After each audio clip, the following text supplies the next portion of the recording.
दोस्तों, अक्षांश एवं देशांतर रेखा का अध्ययन करते हैं, जो बहुत इम्पोर्टेंट चैप्टर है। आइए पहले समझते हैं कि अक्षांश रेखा किसे कहते हैं और देशांतर रेखा किसे कहते हैं। स्टार्ट करते हैं अक्षांश रेखा से।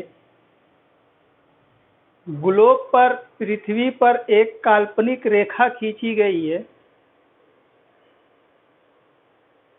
और ये काल्पनिक रेखा 0 डिग्री पृथ्वी के बीचों बीच मानी गई, जो पश्चिम से पूरब की दिशा में है और इस तरीके से इसके समानांतर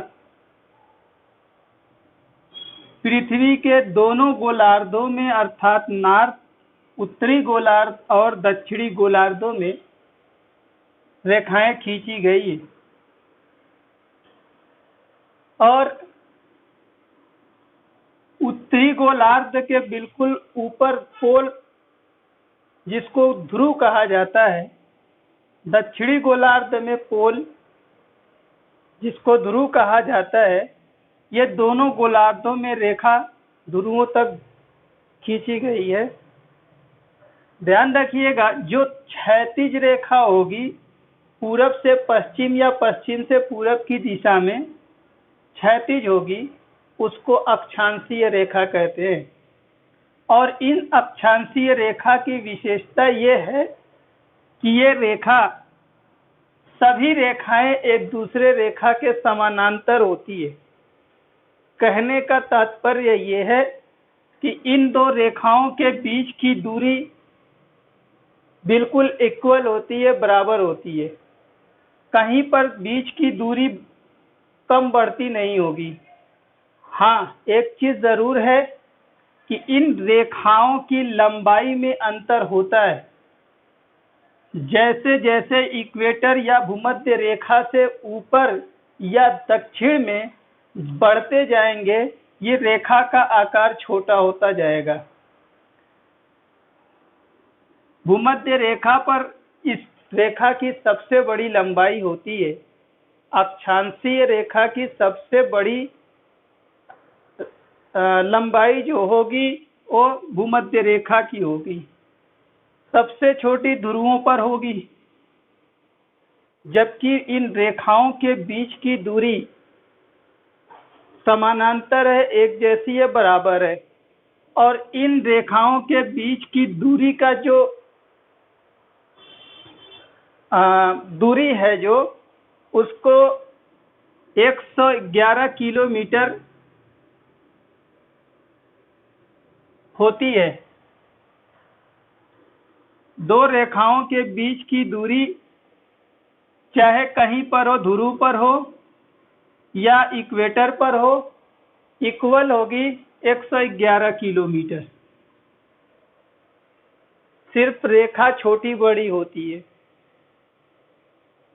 तो दूसरी रेखा है देशांतरी रेखा, जो उत्तर से दक्षिण की दिशा में या लंबवत खड़ी होती है।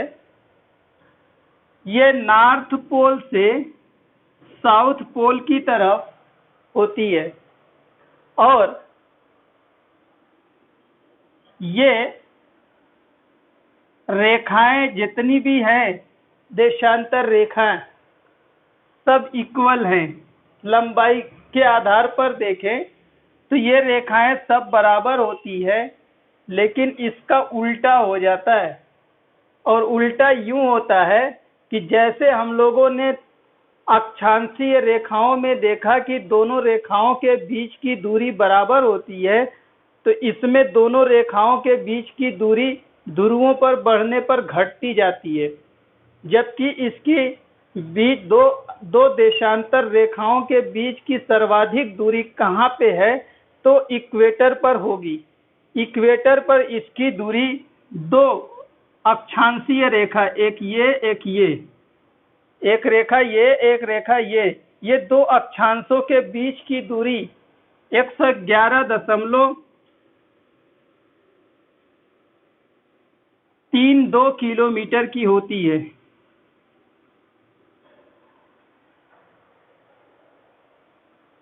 तो आप लोगों को ये अंतर समझ में आ गया होगा कि देशांतरीय रेखा की लंबाई एक समान होती है, लेकिन दो देशांतरी रेखाओं के बीच की दूरी ध्रुवों पर बढ़ने पर घटती है।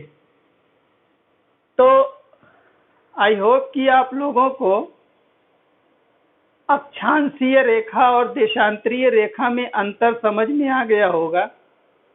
अब आइए इनके कुछ महत्व को देखते हैं। जैसा कि हम लोग जानते हैं कि अक्षांशीय रेखा उत्तरी गोलार्ध में और दक्षिणी गोलार्ध में बराबर हिस्सों में बटी हुई है, जिस प्रकार से देशांतरीय रेखा पूर्वीय गोलार्ध और पश्चिमी गोलार्ध में बटी हुई है। इसका काम यहाँ पर पड़ेगा और इसका भी काम यहाँ पर पड़ेगा। सबसे पहले हम ये भी देख लें कि अक्षांशीय रेखाएं होती कितनी है और देशांतरीय रेखाएं कितनी होती है।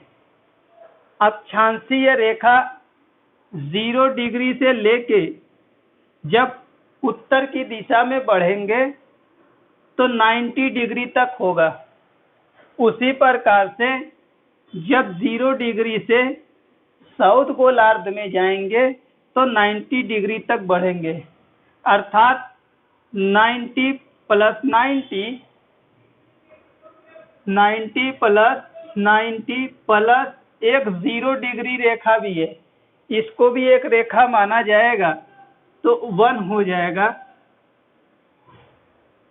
और ये टोटल रेखाएं कभी कभी एग्जाम में पूछ देता है, तो 90 90 180 प्लस 1 181 हो जाएगी। क्वेश्चन कि अक्षांशीय रेखाओं की संख्या कितनी है, और ऑप्शन दे देगा। जो कुछ भी ऑप्शन दे, जिसमें से एक ऑप्शन ये होगा, तो ऑप्शन आपको सिलेक्ट करना है, आप जो सिलेक्ट कीजिए। आइए इसको देखते हैं, देशांतरीय रेखाएं कितनी होती है। तो जैसा कि जब चार्ट पर देखेंगे तो हमको 0 डिग्री ग्रीनविच रेखा मिलेगी, और वो ग्रीनविच रेखा इंग्लैंड में स्थित है, और इंग्लैंड में स्थित ग्रीनविच रेखा से पूरब की दिशा में जाने पर 180 देशांतरीय रेखा बढ़ते हैं। आप चार्ट पे देखिएगा, ध्यान दीजिएगा, आपको 180 मिलेगा। उसी तरीके से जब 0 डिग्री से पश्चिम दिशा में जाएंगे तो 180 डिग्री आपको मिलेगा, और वास्तव में 180 डिग्री पूरब और 180 डिग्री पश्चिम की जो रेखा है, ये दोनों एक ही रेखा है। ये दोनों को मोड़ देंगे तो गोल हो जाएगा, गोल होगा तो 180 डिग्री पश्चिम वाला और 180 डिग्री पूरब वाला, ये दोनों एक हो जाएगी और दोनों रेखा एक कहलाएगी। इस तरीके से हमने इसको देखा कि 180 डिग्री पूरब वाली और 180 डिग्री पश्चिम वाली दोनों को जोड़ देते हैं तो ये 360 डिग्री हो जाता है। तो पूछ देगा कि देशांतरीय रेखाओं की संख्या कितनी है, तो देख लीजिएगा, देशांतरीय रेखा 360 डिग्री का कोण बनाएगी। तो आइए इधर देखते हैं इन दोनों का काम यहाँ पे क्या पड़ रहा है। सबसे पहले हमने अक्षांशीय और देशांतरीय रेखा में हमने भूमध्य रेखा को देखा, जो 0 डिग्री कहलाती है या विषुवत रेखा कहलाती है। इम्पोर्टेंट कुछ लाइनें हैं यहाँ पे, कुछ रेखाएं हैं जिसको हमने यहाँ पे दिखाया है, जो एग्जाम की दृष्टि से महत्वपूर्ण है। 0 डिग्री ध्यान दीजिएगा, विषुवत रेखा के नाम से जानी जाती है या भूमध्य रेखा के नाम से जानी जाती है। 23.5 डिग्री उत्तरी गोलार्ध में बढ़ेंगे तो हमें एक रेखा मिलेगी, जिस रेखा का नाम है कर्क रेखा। ध्यान दीजिएगा कि ये सारी रेखाएं, जितनी भी रेखाएं ग्लोब पर मिलेगी, ये सारी की सारी रेखाएं काल्पनिक है। वास्तव में पृथ्वी पे ये रेखाएं खींची नहीं गई है, काल्पनिक है। कभी कभी एग्जाम में अगर पूछ देगा, आने वाले एग्जाम में, तो ऑप्शन उसमें काल्पनिक दिया होगा, वास्तविक दिया होगा और कुछ दिया होगा, तो उसको ध्यान दीजिएगा कि ये सारी रेखाएं काल्पनिक है, वास्तविक नहीं है। पृथ्वी के ऊपर जलवायु या देश, महाद्वीप, महासागर की स्थिति को ज्ञात करने के लिए ये सब सारी रेखाओं की कल्पना की गई है। आइए कुछ इम्पोर्टेंट बिंदु हैं उसको देखते हैं। 0 डिग्री या विषुवत रेखा कहते हैं। उसके नॉर्थ में और साउथ में ठीक बराबर दूरी पर एक रेखा खींची गई है। 0 डिग्री, हमें नॉर्थ और साउथ, अगर ऊपर उत्तर की साइड में बढ़ेंगे तो उत्तर लगाएंगे, साउथ में बढ़ेंगे तो दक्षिण लगाएंगे, ये हमेशा ध्यान दीजिएगा। तो 0 डिग्री से 23.5 डिग्री उत्तरी गोलार्ध में बढ़ने पर कर्क रेखा मिलती है, और 0 डिग्री से 23.5 डिग्री दक्षिणी गोलार्ध में बढ़ने पर हमें मकर रेखा मिलती है। और इन कर्क रेखा और मकर रेखा के बीच की दूरी को टोटल ये सब पूरा, कहने का मतलब है कि यहाँ से यहाँ तक ये जितना एरिया पड़ेगा, यही उष्णकटिबंधीय क्षेत्र कहलाएगा। रीजन ये है कि सूर्य का प्रकाश पृथ्वी पर हमेशा इन्हीं क्षेत्रों पर पड़ता है। जो भी अप डाउन होगा या साउथ से नॉर्थ से साउथ आएगा जाएगा, तो इन्हीं दोनों रेखाओं के बीच में ही रहेगा। इन रेखा से नीचे सूर्य लंबवत नहीं पड़ता है। कभी भी वर्ष में कभी भी सूर्य 23.5 डिग्री दक्षिणी मकर रेखा के नीचे और 23.5 डिग्री उत्तर कर्क रेखा के उत्तर में कभी सूर्य का लंबवत किरण नहीं पड़ती है, ये याद रखिएगा। और सूर्य की लंबवत किरण इन्हीं क्षेत्रों में पड़ती है पूरे साल। कभी सूर्य का लंबवत किरण यहाँ रहेगी, कभी यहाँ रहेगी, कभी यहाँ रहेगी, कभी यहाँ रहेगी, कभी यहाँ रहेगी, अप डाउन होता रहेगा। अभी बताते हैं उसको कैसे अप डाउन होता है। जैसा कि हम लोग अपनी इंडिया में देखते हैं कि इंडिया में हमारे कुछ राज्यों से कर्क रेखा होकर गुजरती है, और जब कर्क रेखा पर सूर्य का लंबवत किरण पड़ती है तो जून का महीना होता है, सर्वाधिक गर्मी होती है। तो उसी प्रकार जिस प्रकार से मकर रेखा पर सूर्य की लंबवत किरण पड़ेगी तो यहाँ पर ठंडी होगी और यहाँ पर सर्वाधिक गर्मी होगी। और ये स्थिति दिसंबर में आती है। दिसंबर में यहाँ गर्म होगा, यहाँ ठंडा होगा। जून में यहाँ गर्म होगा, यहाँ ठंडा होगा। रीजन सूर्य का प्रकाश लंबवत पड़ना। और इनके क्षेत्रों को उष्णकटिबंधीय क्षेत्र कहते हैं। क्यों? क्योंकि यहाँ पर तापमान अधिक रहता है। दो रेखाएं और साथ साथ विषुवत रेखाएं क्लियर हो गई। आते हैं कर्क रेखा से ऊपर और मकर रेखा के नीचे की स्थिति को देखते हैं। कर्क रेखा से उत्तर की साइड में, मकर रेखा के दक्षिण की साइड में आपको एक वृत्त दिखाई देगा जो 66.5 डिग्री साउथ या दक्षिणी वृत्त होता है। दक्षिणी ध्रुव वृत्त कहते हैं इसको, ये वाले एरिए को। तो 66.5 डिग्री, 23.5 से 66.5 डिग्री का ये जो क्षेत्र होगा, ये सूर्य के प्रकाश लंबवत न पड़ने के कारण तिरछा पड़ता है, और तिरछा पड़ने के कारण यहाँ पर टेम्परेचर मध्यम बना रहता है, और इसीलिए इसको शीतोष्ण कटिबंधीय प्रदेश या शीतोष्ण कटिबंधीय महासागर के नाम से जानते हैं। इसी प्रकार उत्तरी गोलार्ध में भी देखेंगे कि 23.5 डिग्री से 66.5 डिग्री उत्तरी गोलार्ध में एक वृत्त है, 66.5 डिग्री पे एक वृत्त है, और इन 23.5 और 66.5 डिग्री के बीच के क्षेत्र को शीतोष्ण कटिबंधीय क्षेत्र कहते हैं।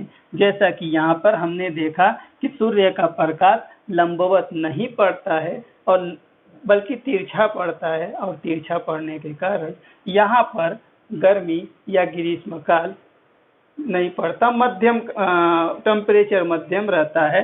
इसके कारण जो है इस कटिबंध को, इस क्षेत्र को शीतोष्ण कटिबंध कहते हैं। आते हैं पोल पर। पोल का मतलब ध्रुव होता है। ध्रुव पर देखते हैं उत्तरी गोलार्ध में उत्तरी ध्रुव, दक्षिणी गोलार्ध में दक्षिणी ध्रुव, और ये जो क्षेत्र है 66.5 से लेके 90 डिग्री तक, ये 90 डिग्री है। 66.5 से लेके 90 डिग्री तक का जो क्षेत्र होगा वो सूर्य के प्रकाश से अछूता रहेगा। कभी कभी पड़ती है किरण तो बहुत हल्की पड़ती है, तिरछी पड़ती है, बहुत तिरछी पड़ती है। यहाँ तक सूर्य का प्रकाश बहुत तेजी से नहीं पड़ता है, और यही कारण है कि ये क्षेत्र बर्फ से ढका हुआ होता है। यहाँ पर बहुत ज़्यादा शीत होती है, और इसी कारण से इसको शीत कटिबंधीय प्रदेश कहा जाता है। चाहे साउथ का हो चाहे नॉर्थ का, दोनों में वही बातें होंगी। तो इस तरीके से हम लोगों ने देखा, सबसे पहले अक्षांशीय रेखा, फिर उसके बाद देशांतरीय रेखा, फिर उसके बाद कटिबंधों को हमने देखा जो इम्पोर्टेंट हैं, शीत कटिबंध, उष्ण कटिबंध और शीतोष्ण कटिबंध। याद रखिएगा कि जहाँ पर सूर्य का प्रकाश सर्वाधिक लंबवत होगा वहाँ पर तापमान ज़्यादा होगा, तापमान ज़्यादा होगा, उष्ण कटिबंधीय प्रदेश कहलाएगा। जहाँ पर सूर्य का प्रकाश तिरछा पड़ेगा और तिरछा पड़ने पर वहाँ पर तापमान मध्यम बना रहेगा, जिसके कारण उस कटिबंध को शीत कटिबंधीय प्रदेश कहते हैं। उसके बाद उसके नीचे वाला एरिया सूर्य का प्रकाश नहीं पहुँच पाता, बहुत हल्का पहुँचता है, और इसके कारण ये जो क्षेत्र है बर्फ से ढक जाता है, और इसको शीत कटिबंधीय प्रदेश कहते हैं। अभी हम लोगों ने देखा कि उष्ण कटिबंधीय क्षेत्र, फिर शीतोष्ण कटिबंधीय क्षेत्र, फिर शीत कटिबंधीय क्षेत्र को देखा। आइए देखते हैं कि कैसे इन क्षेत्रों को उष्ण कटिबंधीय क्षेत्र कहा जाता है, और इस क्षेत्र को शीतोष्ण कटिबंधीय क्षेत्र कहा जाता है, और इस क्षेत्र को शीत कटिबंधीय क्षेत्र कहा जाता है। सबसे पहले हम सूर्य की स्थिति को देखेंगे कि जब सूर्य भूमध्य रेखा पर लंबवत होगा तो वो कौन सा महीना होगा। सूर्य इक्वेटर पर 2 बार लंबवत होता है, 21 मार्च और 23 सितंबर को। 21 मार्च और 23 सितंबर को सूर्य का लंबवत इक्वेटर पर होना, अर्थात यहाँ पर टेम्परेचर ज़्यादा होगा और दाब कम होगा। उसी तरीके से कर्क रेखा पर सूर्य लंबवत होगा 21 जून को, और यहाँ पर टेम्परेचर बहुत हाई होगा। फिर 22 दिसंबर को सूर्य मकर रेखा पर लंबवत पड़ेगा, तो यहाँ पर हाई टेम्परेचर होगा। जब यहाँ पर हाई टेम्परेचर होगा तो यहाँ पर लो टेम्परेचर होगा, यहाँ पर हाई टेम्परेचर होगा तो यहाँ पर लो टेम्परेचर होगा। सूर्य का उत्तरायण और दक्षिणायन इन्हीं दो रेखाओं के बीच होता रहता है। आइए उसको देखते हैं कि कब सूर्य उत्तरायण होता है और कब सूर्य दक्षिणायन होता है। उत्तरायण का मतलब कि उत्तर की दिशा में गति करे, दक्षिणायन का मतलब दक्षिण की दिशा में गति करे। सबसे पहले 21 मार्च को जब सूर्य इक्वेटर पर या भूमध्य रेखा पर लंबवत होगा, तो मार्च के बाद सूर्य जो है उत्तरायण होगा, यानी कि उत्तर गोलार्ध में जाएगा। तो मार्च के बाद अप्रैल में इस रेखा पर लंबवत अपना प्रकाश डालेगा सूर्य। अप्रैल के बाद मई आएगा, मई में इस रेखा पर सूर्य अपना प्रकाश डालेगा। मई के बाद जून आएगा, जो कर्क रेखा पर अपना प्रकाश लंबवत डालेगा। वो 21 जून को यहाँ पर इस रेखा पर या इस क्षेत्र में सबसे बड़ा दिन होगा। जून के बाद फिर सूर्य कर्क रेखा से फिर दक्षिणायन हो जाएगा, दक्षिण की दिशा में गति करने लगेगा। तो जून के बाद जुलाई आएगा, जुलाई पर यहाँ पर इस रेखा पर लंबवत डालेगा अपना प्रकाश। जुलाई के बाद अगस्त में इस रेखा पर अपना प्रकाश लंबवत डालेगा। अगस्त के बाद फिर इक्वेटर पर आ जाएगा, और अगस्त के बाद सितंबर आता है। सितंबर में फिर इक्वेटर पर सूर्य का प्रकाश लंबवत पड़ेगा। सितंबर के बाद अक्टूबर में इस रेखा पर सूर्य का प्रकाश लंबवत जाएगा। अक्टूबर के बाद नवंबर में इस रेखा पर पड़ेगा। नवंबर के बाद दिसंबर में मकर रेखा पर सूर्य अपना प्रकाश लंबवत डालेगा। और जब यहाँ पर सूर्य आएगा तो दक्षिणी गोलार्ध में इस क्षेत्र में इस मकर रेखा वाले क्षेत्र में सर्वाधिक बड़ा दिन होगा, यानी दक्षिणी गोलार्ध में ग्रीष्म काल होगा, उत्तरी गोलार्ध में शीतकाल होगा। उसी प्रकार से जिस प्रकार सूर्य का उत्तर में मकर रेखा पर लंबवत पड़ना, उत्तरी गोलार्ध में ग्रीष्म काल, दक्षिणी गोलार्ध में शीतकाल। दिसंबर में जब सूर्य का लंबवत यहाँ पर हो रहा है प्रकाश, दिसंबर के बाद फिर इस रेखा से सूर्य फिर उत्तरायण होना शुरू हो जाता है, और दिसंबर के बाद जनवरी में इस रेखा पर, फरवरी में इस रेखा पर, फिर मार्च में इस रेखा पर आ जाएगा। इस तरीके से सूर्य का उत्तरायण और दक्षिणायन होता रहता है। कहने का मतलब ये है कि कर्क रेखा और मकर रेखा के बीच में सूर्य का उत्तरायण और दक्षिणायन पूरे साल होता रहता है, और ये क्षेत्र कर्क रेखा मकर रेखा वाला क्षेत्र हमेशा ताप में बना रहता है, जिसके कारण उष्णकटिबंधीय प्रदेश कहा जाता है। कर्क रेखा के उत्तर में और मकर रेखा के दक्षिण में सूर्य का प्रकाश तिरछा पड़ता है, जैसा कि हमने बताया था। इसलिए यहाँ पर मध्यम ताप होता है, और यहाँ पर पोल पर सूर्य का प्रकाश बहुत कम पहुँच पाता है, चाहे उत्तरी पोल हो चाहे दक्षिणी पोल हो। इसलिए इस कटिबंध को शीत कटिबंध कहते हैं। आइए इसके बाद हम समझते हैं देशांतरीय रेखा को, जो मानक समय के लिए इम्पोर्टेंट है। तो देशांतरीय रेखा के महत्व को देखते हैं, और उससे मानक समय ज्ञात करना हम लोग सीखते हैं। सबसे पहले हम भारत की स्थिति को देखते हैं।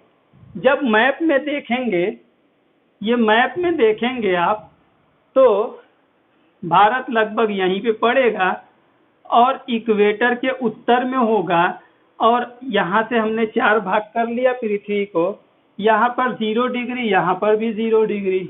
ये इक्वेटर है, ये ग्रीनविच है। ग्रीनविच भी एक काल्पनिक रेखा है जो ग्लोब को उत्तर से दक्षिण की दिशा में पूरे गोलार्ध को आधे हिस्सों में बांटती है। तो जब हम पूर्व की दिशा में ग्रीनविच रेखा, इसको कहते हैं ग्रीनविच रेखा, जब हम ग्रीनविच रेखा से पूर्व की दिशा में जाते हैं तो हर एक डिग्री पर 4 मिनट बढ़ना पड़ता है, जबकि पश्चिम की दिशा में बढ़ते हैं तो हर एक डिग्री पर 4 मिनट कमी करना पड़ता है। और ये कमी या वृद्धि कैसे होती है, आइए उसको भी देख लेंगे।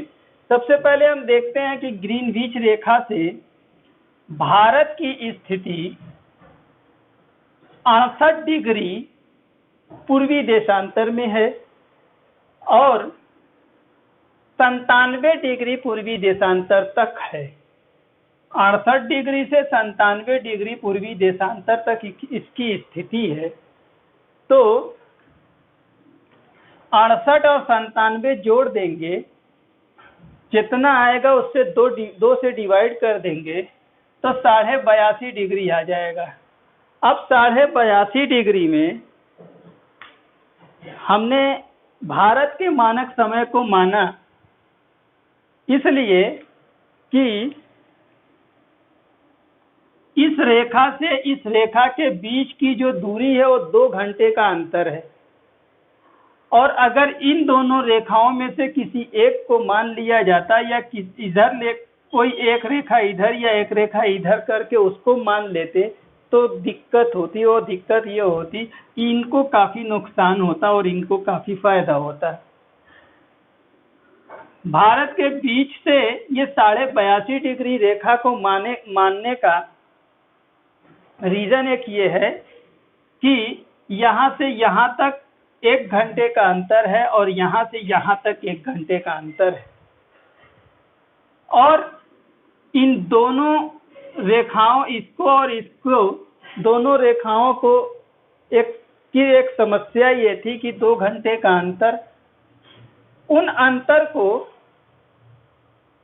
की समस्या को हटाने के लिए 82.5 डिग्री मानक रेखा मान लिया गया। और जब सूर्य का प्रकाश यहाँ पर लंबवत होगा तो ऐसी कंडीशन में दोपहर के 12 बज जाएंगे और यही समय पूरे भारत के लिए माना जाएगा। हमने इसको सीखा और उसके बाद हम लोग ये देखते हैं कि ग्रीनविच रेखा से हमने 82.5 डिग्री भारत की तरफ बढ़ा और बढ़ने पर हम टाइम ज्ञात करेंगे कि भारत में दोपहर का 12 बज रहा है तो ग्रीनविच रेखा पर क्या बज रहे होंगे, या ये कहिए कि ग्रीनविच रेखा पर दोपहर का 12 बज रहा है तो भारत में कितना बज रहा होगा।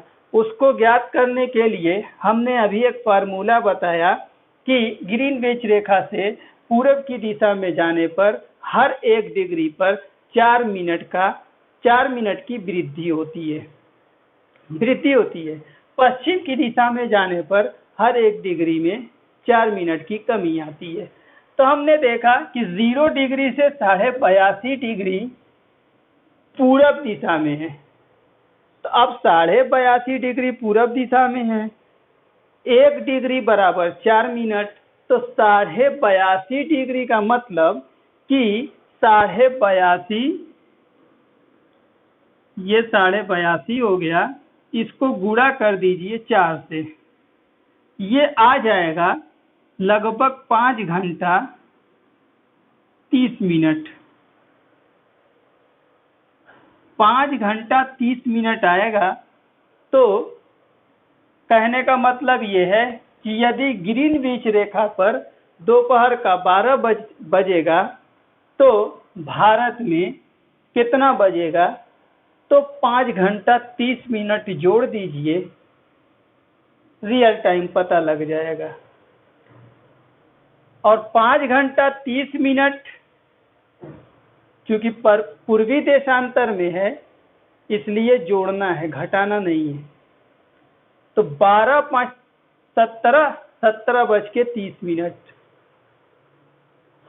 यानी कि 5:30। उसी प्रकार से यदि हम कहें कि ग्रीनविच रेखा पर शाम का 7 बज रहा है, शाम का 7 बज रहा है, 7 PM है,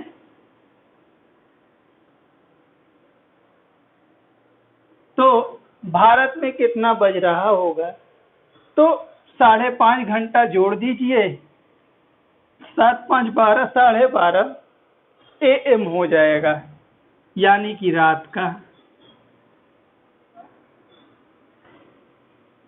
AM हो जाएगा।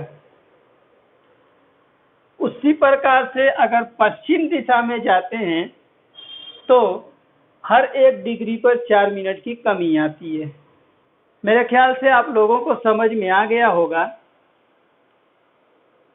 एक रिक्वेस्ट है साथ ही साथ कि प्लीज़ वीडियो को लाइक, सब्सक्राइब एंड शेयर ज़रूर करिए, और कमेंट भी करना ना भूलें, क्योंकि आपका कमेंट हमारे लिए ऊर्जा का काम करता है। और कोई समस्या, कोई दिक्कत हो तो उसको भी आप बताइए, आपके समस्या को दूर किया जाएगा।